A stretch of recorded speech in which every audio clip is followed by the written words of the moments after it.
A while back, I made the case for the 90s as really the peak of automotive design and development. In that video, I briefly covered the topic of reliability. Mind you, that was the decade that legendary cars like the Honda Accord and Civic and Toyota Camry really came into their own just in terms of bulletproof reliability. If I handed you the keys to a brand new 1994 Corolla and a 2024 Corolla, and I told you to drive 3,000 miles straight across the great United States, and your only goal was to get from point A to point B with as few problems as possible, which car would you pick for the trip? The answer might not be as simple as you think. Over the past 10 years, automotive recalls have reached staggering numbers, and the trends aren't getting better, despite the fact that manufacturers are making less and less vehicles and less people are driving. Dealership service centers are making more money than ever, and guess what? They're mostly working on new and relatively new cars, not old ones. And yet the perception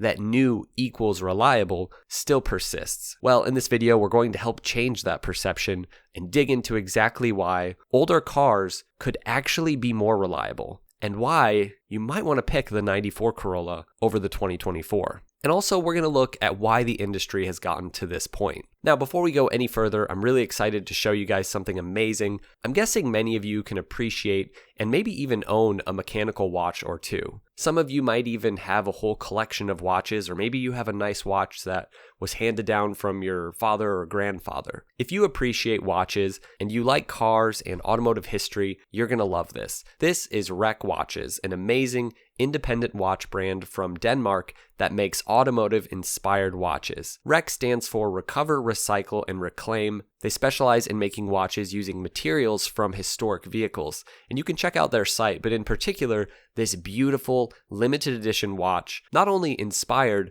by the iconic final Lotus Formula One race cars, but also made with a piece of an actual race car. This is the 98T. Each timepiece features original parts of Ayrton Senna's 1986 Lotus 98T, chassis number 4, as they reforged the original aluminum plenum tubes from the car to form the outer chapter rings and tachometer scales. The 98T chassis number 4 car represents an interesting piece of racing history for many reasons. In addition to being driven by Ayrton Senna during the last 8 races of the dramatic 86 F1 championship, widely regarded as the ultimate F1 turbo era racing year due to the massive power output in qualifying trim, it was also the very last iconic black and gold John Player special liveried car in Formula One. For this watch, though, it's not just the materials, the design is beautiful. It's just got that racy performance feel, but it's classy, and personally, as an Iowan and as a fan of Norton Commandos, black and gold always looks good. Jump on it now, as these will run out soon. There's not a ton left. If you want a cheaper option, though, there's also these amazing GT style watches like the one I have here, featuring a wire wheel caseback, and there's also their recent V8 series inspired by American muscle cars. So a lot to check out on the REC Watch website. Use the link in the description to learn more about REC Watches, and big shout out to them for sponsoring this video. All right, let's jump back into the story. Over the long history of the automobile, you might suppose that cars just got more reliable. But in all reality, reliability could be depicted sort of as a wavelength through automotive history. As manufacturers pushed for more performance, more technology, more complexity, more creature comforts, this didn't always equal more reliability. But at various times in automotive history, manufacturers chose to invest millions and millions into simply making their cars more reliable, whether that meant engines that were oil tight and could take an absolute beating with little upkeep, to more robust electrical system and more durable controls. In the early days of the automobile, reliability wasn't even really part of the conversation. Cars were essentially prototypes, plagued by breakdowns and really inconsistent manufacturing. Each vehicle was hand-built, and quality really did vary. The reason early car enthusiasts were called motorists is because you essentially needed to be an expert to own and drive these things. And you didn't just have, your local dealership that you could take your car to and they would work on it. And then Ford brought out the Model T and its introduction of assembly line production. It didn't fully fix the problem, but it did bring about more consistent parts and builds. In the 1920s, cars got significantly more reliable, We saw the establishment of automotive giants like Ford, GM, and Chrysler, and of course, over in Great Britain, companies like Austin. These companies implemented better manufacturing practices with more interchangeable parts, stricter quality control, and really improved assembly techniques. But perhaps the single most important event to bring about more reliability in the automotive world was World War II. Western automakers, especially in the US, were tasked with producing vast numbers of military vehicles, tanks, and aircrafts, and this meant setting up larger scale production lines capable of high output but with consistent quality. As I've stated before, money can motivate you to make better products, but when it's both money and the livelihood of your very country, it forces you to really do things better. Manufacturers like Ford and GM and Chrysler, and of course, German manufacturers, streamlined their processes to mass produce standardized parts that could fit across many different vehicles, laying the foundation for what we could call post-war vehicle reliability. We saw iconic engines like the Chevy small block then come about in the post-war era with not only incredible performance capabilities, but a sort of military-esque robustness that had never been seen before in a V8. But then something else happened in the post-war era. To put it simply, Japan happened. Both in the motorcycle and car world, Japanese manufacturers battled it out on home turf to see who could make the absolute best product. In part, to rebuild their country, reliability was really important, wasn't just performance. But also we saw the rise of companies like Honda at this time who would later set out to build cars. But of note was also Toyota's new manufacturing method known as lean manufacturing, or the Toyota Production System, TPS. This was implemented gradually in the 50s and on and kind of perfected over the decades. The main ideas of TPS were eliminating waste, improving efficiency, and empowering workers. But the end result was just insanely reliable vehicles. This was based on observations of American supermarkets where items were restocked based on customer demand, and this was applied to Toyota's production line as a just-in-time or JIT inventory system where parts would only be produced or ordered when needed, rather than in large batches. And of course, this means that when there's a quality problem, it isn't so widespread. By the late 1960s, the system had been refined and implemented throughout Toyota's factories in Japan, though it was so much more than just an attempt at making reliable, consistent machines. That would be one of the most important features. Machines and production lines would stop automatically when a problem was detected, allowing workers to immediately address quality issues. Workers were encouraged to constantly look for ways to improve processes, even in small ways, to ensure efficiency gains. As the decades carried on, TPS would fully take shape, and Toyota was operating more efficiently than basically any other car manufacturer in the world. This system became a model for lean manufacturing globally, influencing countless industries beyond automotive. This system would really be the catalyst for obsession with quality in companies like Nissan and Honda and Toyota, and the creation of truly over-engineered bulletproof engines in the 80s and 90s, engines like the Honda B18C and K20. Part of the reason why Tesla's quality control is just not on par with many of these other major manufacturers is because Musk refuses to take on this system that basically every other manufacturer has taken on. But, that's another story. Japanese manufacturers weren't the only ones to make vehicles, and particularly engines, more reliable, though they did spur competition. Mercedes-Benz was already known for quality engineering, but the 80s and 90s saw them double down on durability in cars like the W124 E-Class and W201. These cars were incredibly robust. They used quality materials. These were well-designed engines that could really withstand high mileage with ease. Volvo, in particular in the 80s, focused on making their cars, like the 240 and 740 series,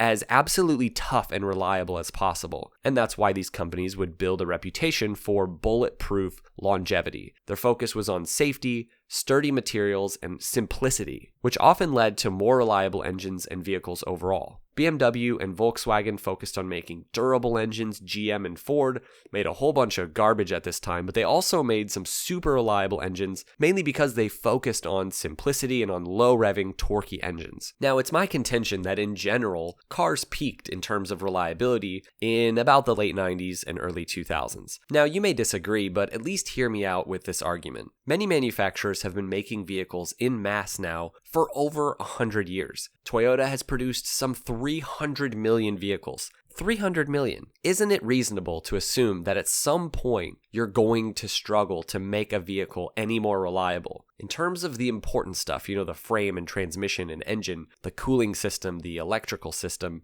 isn't it reasonable to say that you're going to get to a point where these systems can't really be made any better?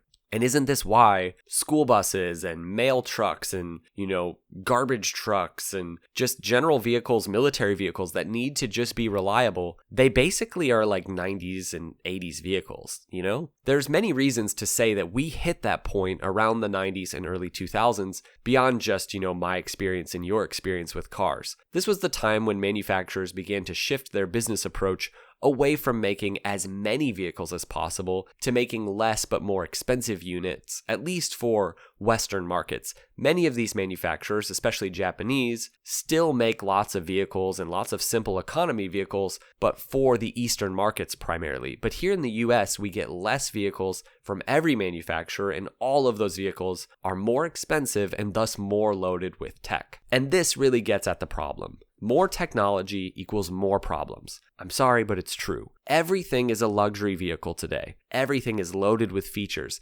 It wasn't that you couldn't get more complex cars in the 60s and 70s and 90s. It's just that there was a massive division between the more expensive and more complex and thus more costly to repair vehicles and say the bare bones simple economy vehicles. Today, that's not the case. A base trim Honda or Toyota is not a simple car anymore. It's not just the important features like ABS and traction control. Everything has screens, everything has complicated navigation and infotainment systems with touchscreens and software updates. That's why a base 2024 Honda Civic costs $25,000. In today's money, in 1992, a base Honda Civic cost about $18,500. That's a 35% increase for a car whose only job is to get you to work reliably. You're paying primarily for features you don't need. Things like a backup camera or push-button start or Apple CarPlay. I mean, have you seen what came on a base level Honda Civic from 1992? Air conditioning was an option. You got an AM/FM radio, no power windows or locks. It's not that these things didn't exist on cars. Of course they did. It's just, it was an economy car. People today, even in rich America, we need cars like this, and people would buy cars like this. But it just doesn't work for, manufacturers in the West anymore. They don't want to make a whole crap ton of base level cars. And all of their tooling and stuff to build cars for manufacturing is set up to have everything. So it doesn't really save them any money to make a bare bones simple car. And so we as consumers are instead forced to take out massive loans on cars that could just as easily break down months later from some random sensor. When cars have more unnecessary tech, that is technology that doesn't serve the purpose of reliability or safety, say a new complicated infotainment system or adaptive interior lighting or cameras all around the vehicle, sure, they're meant to make our cars safer, and I'm sure they do on some level, but that's partially just because I can't see out of my vehicle anymore. But we've traded just good old-fashioned visibility for tech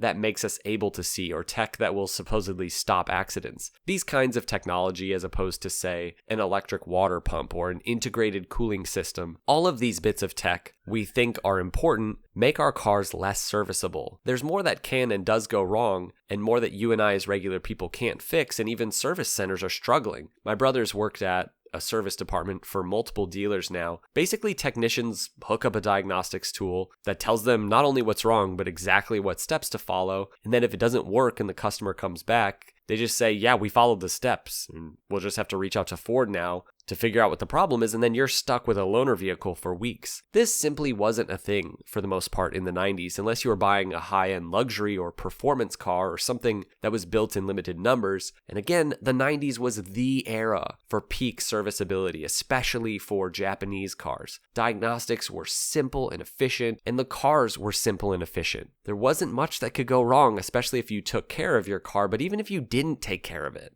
There's this concept today of disposable cars, and it refers to vehicles designed with non-serviceable parts, making them difficult or impossible to repair, leading to a shorter lifespan.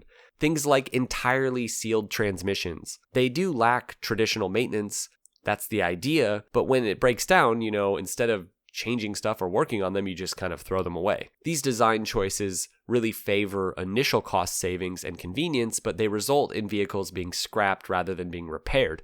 even things that should be serviceable, like a head gasket. Many service centers won't take the head off of a new vehicle and put on a new gasket. They'll just tell you, okay, $7,000 or whatever, and you get a new engine. They don't want to deal with major fixes like that because it's a risk for them. At its core, though, are new engines actually less reliable than they used to be? Well, in some cases, they're more, but not necessarily, and this isn't even the manufacturer's fault. New regulations have pushed manufacturers to implement complicated engine technology, things like turbocharging and hybrid systems, and my personal favorite, that feature where the car just turns on and off all the time. I just love that one. But these engine systems really can impact reliability. Something that isn't talked about enough is direct injection. In short, direct injection has in many ways replaced traditional fuel injection or port injection. Basically, direct injection shoots the fuel right into the combustion chamber, whereas port injection injects fuel into the intake. Direct injection is essentially a creation because of stricter emissions regulations. There are some other benefits to direct injection beyond just emissions and fuel economy, but many are questioning how it's affecting engine reliability and durability. Direct injection is known to create carbon buildup on the intake valves as they're not being washed with fuel constantly, and can make engines more prone to knock. Now, I don't want to make too big a deal out of this, as most manufacturers have recently figured out ways to solve these problems. There are scheduled maintenance like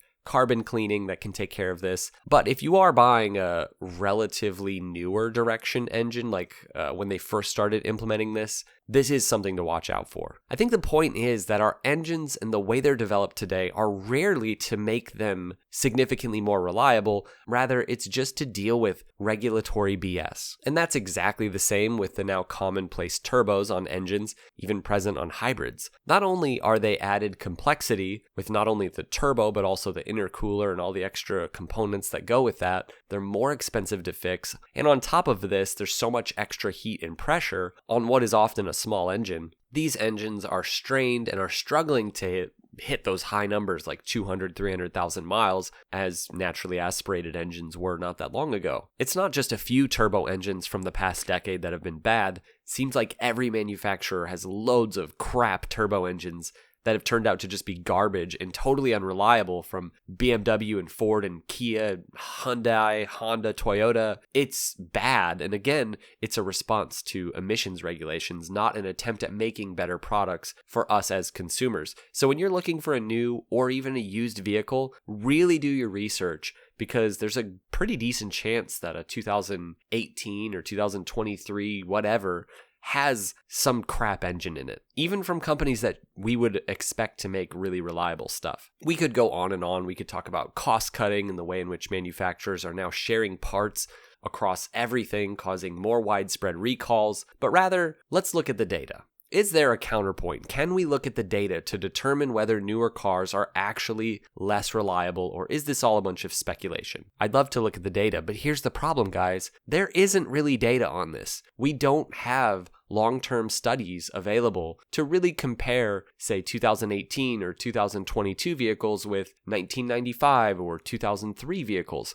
We just don't have the data. What we do have in general is that lots of cars can still be expected to make it over 200,000 miles. Okay, so cars still are, for the most part, able to go a long time. But this infographic is pretty interesting. I don't believe that in general, car engines are necessarily less reliable than they used to be, even with direct injection and turbos. What we do know is that over the life of most of these vehicles, service expenses are significantly higher than they used to be, even with the fact that most vehicles today have longer service intervals. And that is for one simple reason: complex electronic systems. Fixes along the path to 200 or 300K are so much more than they used to be and are so common, again, because a sensor on just about any vehicle is so difficult to get to. Sometimes mechanics have to take the whole freaking car apart to fix pretty simple stuff. If you have a new car and you have to take it in and have something done, you know what I'm talking about. They will charge you so much money to fix pretty much anything. And they're con artists, and that's a separate issue. So the truth is, both a 94 and 2024 Corolla are going to get you across the country just fine. Maybe the new Corolla will even have a better chance of getting you there completely trouble-free. But if something does go wrong, basically anything, the cost is going to be astronomically higher to fix the 2024 Corolla. This is part of the reason why so many people are leasing. They don't want to deal with the potential expenses related to new car ownership, which is kind of sad. Most complaints today in terms of new cars has to do with infotainment systems. This is the number one problem. Again, it's not so much inherent reliability, it's just more complexity. So even a new car can surpass 200,000 miles with the engine and transmission. It's just, I'm doubtful that the rest of the car will be set up to last decades and decades. Who in the world is going to fix your broken infotainment system in 40 years? Nobody. But fixing a 40-year-old car today is a piece of cake because they're so simple. More than anything, that's what we've lost. And this is why we're throwing cars away at an astronomical rate. We've lost simplicity and serviceability, and today that might not matter, but down the road, if you want to be the kind of person who really gets the most out of your car, who drives it for 20 plus years, you're going to struggle to make that happen with a new vehicle. All that being said, there are countless stories of people buying new cars from every manufacturer and how those cars are just falling apart, having significant problems, even with low miles. There are quite a few manufacturers who have flagship models with engines literally just grenading themselves. I'm looking at you, Toyota Tundra. Cars are becoming disposable. Manufacturers are cheaping out on parts. So find a good mechanic, have them help you get a quality 90s, early 2000s Toyota or Honda, fix the stuff when it breaks, and that car will probably outlive you. Now, I would love to hear from you guys. Do you think cars are getting less reliable? Let us know your thoughts in the comments below, and we'll see you in the next one. Drive safe.